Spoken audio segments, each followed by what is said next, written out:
Assalamualaikum warahmatullahi wabarakatuh. Selamat siang Ibu dan teman-teman semua. Perkenalkan, kami dari kelompok 6 dengan saya Aulia Kurnia Putri dengan NIM 1342515.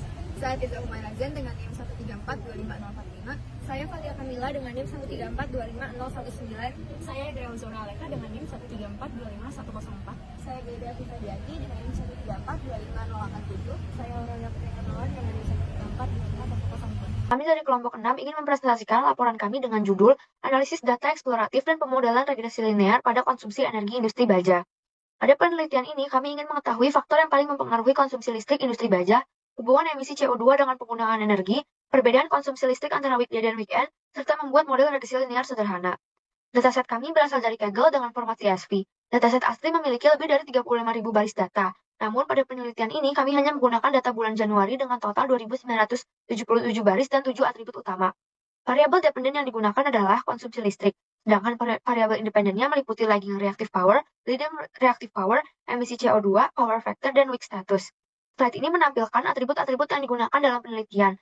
Atribut tersebut digunakan untuk melihat hubungan antara sistem kelistrikan dengan konsumsi energi listrik dan pada industri baja.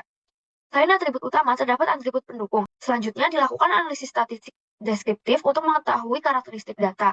Hasil statistik menunjukkan rata-rata konsumsi listrik sebesar 42,42 kWh. Selain itu, power factor yang mendekati 100 menunjukkan efisiensi sistem listrik industri yang cukup baik. Ini menampilkan visualisasi untuk memahami pola konsumsi energi listrik industri baja. Visualisasi pertama membandingkan rata-rata konsumsi listrik berdasarkan jenis beban. Hasilnya, konsumsi energi meningkat seiring meningkatnya load type. Visualisasi kedua membandingkan konsumsi listrik antara weekday dan weekend. Konsumsi listrik lebih tinggi pada weekday, menandakan aktivitas produksi lebih intensif pada hari kerja. Visualisasi ketiga menunjukkan perubahan total konsumsi listrik harian selama periode pengamatan. Terlihat pola fluktuatif dengan penurunan konsumsi pada akhir pekan. Visualisasi keempat membandingkan lagging dan leading reactive power harian. Lagging reactive power lebih dominan, menunjukkan karakteristik beban industri yang cenderung induktif. Visualisasi kelima menunjukkan perubahan power factor harian. Secara umum, power factor relatif stabil sehingga efisiensi sistem kelistrikan tetap cukup baik. Visualisasi ke-6 adalah pie chart kontribusi jenis beban listrik. Hasilnya medium load mendominasi 45%, diikuti maximum load 34%, dan light load 21% menunjukkan intensitas produksi yang tinggi sepanjang Januari 2018. Visualisasi ke-7 membandingkan weekday dan weekend. Weekday mendominasi 88%, weekend hanya 12%, menunjukkan aktivitas produksi jauh lebih intensif di hari kerja. Visualisasi 8 hingga 11 berupa scatter plot hubungan antar variabel kuantitatif dengan konsumsi listrik, dilengkapi dengan trendline dan nilai E kuadrat. Korelasi.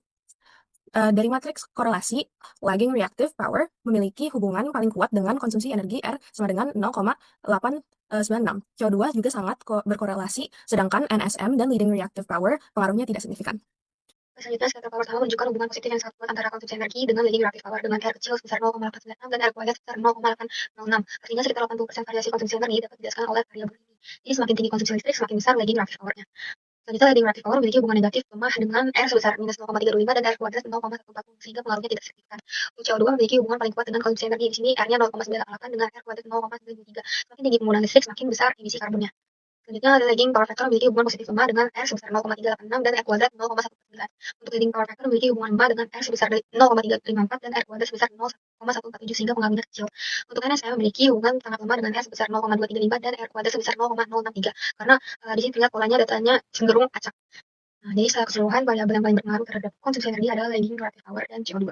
Hal pertama yang kami lakukan adalah mengecek data hilang. Di sini kami menggunakan fitur ISNO, dan untuk setiap variabel dependen maupun independen yang kami miliki tidak ditemukan adanya missing value. Selanjutnya kami juga mengecek ada data yang terduplikat dengan menggunakan duplicated. Di sini ditemukan tidak ada data duplikat. Kami tidak membuang outlier karena data yang kami peroleh merekam kondisi setiap 15 menit, sehingga memang angkanya sangat besar rentangnya dan juga sesuai dengan kondisi nyata pada saat itu. Kami juga melakukan transformasi data, yaitu mengubah variabel numerik ke dalam skala yang sama sehingga variabel dengan rentang besar tidak mendominasi hasil analisis atau dalam konteks ini koefisien regresi linear nanti. Ini adalah hasil transformasi datanya sebelum dan setelah dinormalisasi. Lebih spesifiknya, kami menggunakan metode normalisasi min-max, yaitu mengubah variabel numerik pada rentang 0 sampai 1. Kami juga mengencode week status dan load type terlebih dahulu sehingga bisa ikut dinormalisasi. Berikut adalah visualisasi scatter plot antara week status dan load type terhadap konsumsi listrik yang sudah dinormalisasi. Pada slide ini ditampilkan visualisasi scatter plot untuk melihat hubungan antara week status dan load type terhadap konsumsi listrik. Garis regresi pada kedua grafik menunjukkan hubungan positif, artinya konsumsi listrik cenderung meningkat saat weekday dan saat load type berada pada tingkat maksimum. Data analitik sederhana regresi linear. Pada saat ini tampilkan proses pembuatan model regresi linear menggunakan Python. Tahapan yang dilakukan meliputi pemilihan fitur dan target, pelatihan model, perhitungan nilai koefisien, serta evaluasi model menggunakan nilai R kuadrat untuk mengetahui performa prediksi. Hasil regresi menunjukkan nilai R kuadrat sebesar 0,95, yang menunjukkan bahwa model memiliki tingkat akurasi yang sangat baik. visualisasi aktual versus predicted, di mana memperlihatkan perbandingan nilai aktual dan nilai prediksi model. Simulasi data dummy Python, yaitu dilakukan menggunakan Python, di mana pengguna memasukkan beberapa variabel input seperti reactive power, power factor, CO2, weak status, dan load type. Setelah dinormalisasi, data diproses oleh model untuk menghasilkan prediksi konsumsi listrik. Hasil input data dummy, di mana menunjukkan hasil input data dummy beserta hasil prediksi model. Berdasarkan data yang dimasukkan, model menghasilkan prediksi penggunaan listrik sebesar 46,6 kWh.